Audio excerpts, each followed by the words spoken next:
Foundation start करते हुए किस तरीके से उन्होंने अपनी जर्नी को उस स्थान तक पहुंचाया जहां तक वहां सक्सेस जिसको बोलते हैं, जिस चाहत के लिए हम यहाँ पे आए हुए हैं सब जने, और मोस्ट ऑफ ये चाहते हैं कि हम इस भारत देश की सेवा करें एक इंजीनियर बन के। तो मैं इनवाइट करना चाहूँगा हमारे दो एलुमनाइज जो आज अभी एक तो आईआईटी कानपुर के अंदर है और एक आईआईटी बॉम्बे में है, तो प्लीज वेलकम।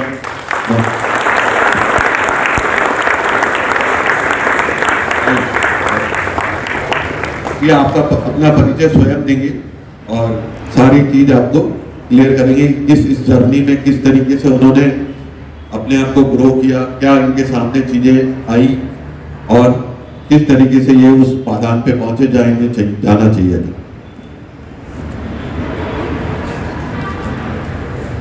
गुड मॉर्निंग बच्चों, मैं आईआईटी कानपुर में 3rd ईयर सिविल इंजीनियरिंग में हूँ, है ना। And I started my journey with residence since 9th class.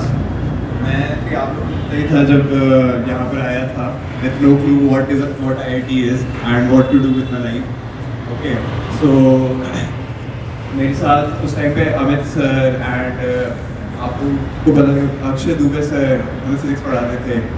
तो Resonance is the place where I developed my love for science and maths. Okay, and उसके लिए IIT तक पहुँचने के लिए I think it is not vital कि आप क्या कर रहे हो, कितना पढ़ रहे हो। I think the more important point is how much do you love what you are doing. Okay, so जब हम लोग थे यहाँ पे, so we would get questions from our teachers that they challenged us with questions. So Irvin sir was with us. And he used to teach us math. He used to give us special problems that were like tougher for the things we were gonna get in our exams. And that challenge fueled us to go towards something that is harder to do. And यही चीज़ IIT में भी जाके बहुत काम आती है, because once you get to college, वहाँ पे आपके पास ऐसे teachers नहीं होते जो आपको exactly पता है आपको करना क्या है, आपको पढ़ना क्या है. There you just get your syllabus and then you have to do it all on your own. So having that fuel for learning, that passion for learning helps a lot, and I think that is developed the best when you want to learn and not when you're forced to learn. So that was my experience with Resonance, and I hope you all also benefit from all the expertise and the knowledge the teachers had. And I think that's all I have to say.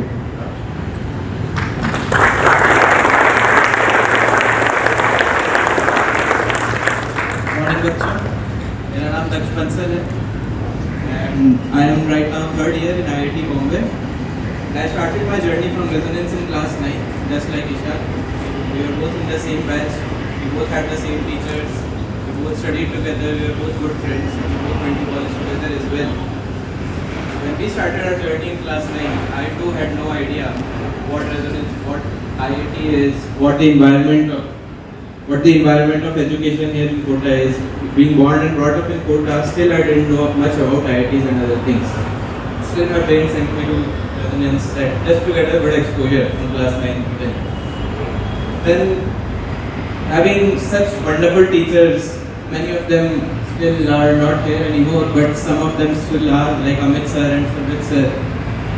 तो यही कुछ 1-2 दिन पहले हम उनसे मिलने आए थे कि बहुत टाइम हो गया, देखते हैं कौन कौन है Resonance में। तो उनसे बात किया, अच्छा लगा, उन्होंने हमको यहाँ पे बुलाया कि तो बात करेंगे आईआईटी की पढ़ाई की। तो क्लास 10 तक इतना ज़्यादा आईआईटी का एक्सपोजर था नहीं, हम लोग नॉर्मली एनटीएससी वगैरह की प्रिपरेशन करते थे, बाकी YM1 और XG1 जैसे बैच में पढ़ते थे हम। इसके बाद एक क्लास 11th का अर्ली बैच स्टार्ट होता था JSSR का, तो मैंने एज एन इंटरेस्ट में ज्वाइन किया। वहाँ पे जाके थोड़ा एक्सपोजर मिला कि क्या आईआईटी की पढ़ाई होती है, कैसे होता है। जैसा कि होता ही है कि वहाँ के जो टीचर्स होते हैं वो आपको बहुत स्पेशली क्यूरेट करके देते हैं हर एक प्रॉब्लम्स को, कैसे पढ़ाई करनी है, कैसे मेहनत करनी है, डेली का होमवर्क मिलता है, उसको पूरा करके लाओ, क्लास में जो पढ़ा है रिवाइज करो, कंसिस्टेंसी रखो। और सबसे मेन जो पॉइंट होता है, डिसिप्लिन रहो, कंसिस्टेंट रहो लाइफ में। जितना आज डेली तुमको पढ़ाई करनी है उतना डेली करना ही। उसके बाद ऐसे ही करते करते 11th क्लास कंप्लीट हुई, 12th क्लास आई, कोविड का टाइम चलता था, ऑनलाइन क्लासेस होती थी, क्लासेस में किसी का मन लगता नहीं था। फिर भी वही बात वापस आती है कि always remain consistent with your studies.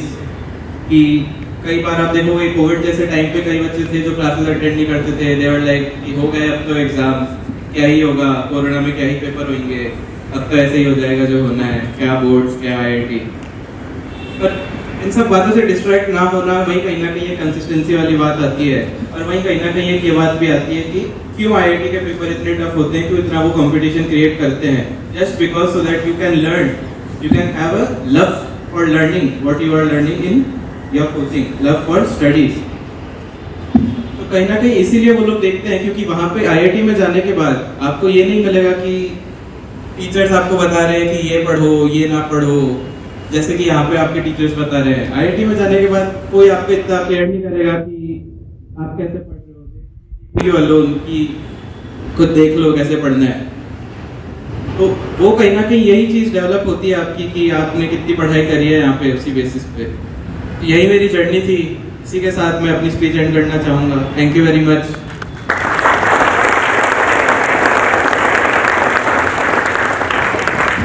कोई कुछ पूछना चाह रहा है? ये दोनों 2017 से हम CG टावर 2 में थे उस टाइम पे ना, और मुझे अभी भी इनके चेहरे याद हैं। ये पढ़ाई भी करते थे, मस्ती भी करते थे, और सारी चीज़ें बैलेंस में करी, और आज ये बहुत ही अच्छी जगह पे हैं और आगे भी सक्सेसफुल होंगे। तो आप में से कोई भी कुछ पूछना चाह रहा है इनसे तो पूछ सकता है। कितने लोगों का ड्रीम है IIT जाना? बहुत से लोगों का। कोई पूछना चाह रहा है? कोई कुछ पूछना चाह रहा है? भाई पूछ सकते हैं। आप कुछ पूछना चाह रहे हैं? नहीं, कोई कुछ नहीं पूछना चाह रहा। हाँ,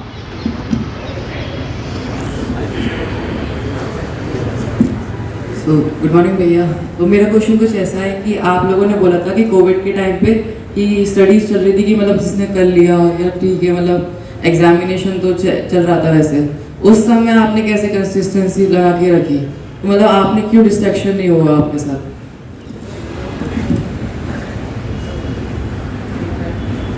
काफी अच्छा सवाल पूछा वैसे तुमने। डिस्ट्रैक्शन ना होने का एक रीजन बहुत मेजर ये भी है कि रेजोनेंस जो था, रेजोनेंस ने अपना एडमिनिस्ट्रेशन काफी अच्छा रखा उस वक्त। जिस वक्त कोविड का लॉकडाउन लगा, क्लासेस बंद हुई, सारे बच्चों को घर भेजा गया, उसी वक्त रेजोनेंस ने हाथों हाथ अपना एक नया ऐप लॉन्च किया। इसका नाम था रेजोसर, जहाँ पे हर वक्त कंसिस्टेंटली लेक्चर्स अपलोड होते रहते थे, क्लास टेस्ट अपलोड होते रहते थे, DPPs डेली की अपलोड होती थी, और लाइव लेक्चर्स भी होने लगे थे कुछ दिनों बाद ही। तो मेरे पास क्या था कि हमारे पास रिसोर्सेज बहुत अच्छे थे घर पे, तो एक स्टेबल इंटरनेट कनेक्शन था, घर पे कंप्यूटर था, और भले ही मेरे पास ज़्यादा अच्छा स्मार्टफोन नहीं था जिसमें मैं पूरे दिन टाइम पास कर सकता हूँ, पर एक कंप्यूटर ज़रूर था जिसमें बड़ी स्क्रीन पर लेक्चर्स देख पाता था। तो कहीं ना कहीं वही एक रीज़न था कि मैं पूरे दिन कंसिस्टेंटली लेक्चर देख पाता था, क्योंकि रेजोसर पे ऐसा क्या रहता था कि 3-4 चैप्टर बहुत सारे एक साथ अपलोड हो जाते थे लेक्चर्स, और मेरे को ऐसा लगता था कि जब इतना सारा कंटेंट लोगों ने अपलोड कर दिया है तो शायद कहीं इसी कारण से किया होगा कि हमको ये सारा देखना भी है एक हफ्ते के अंदर अंदर। अब 4 चैप्टर्स एक साथ एक हफ्ते के अंदर देखना आसान काम होता नहीं था।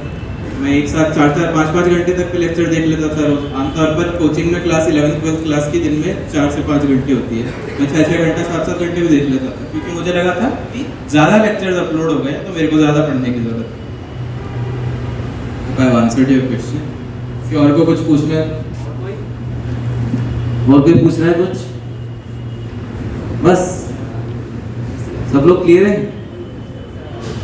जल्दी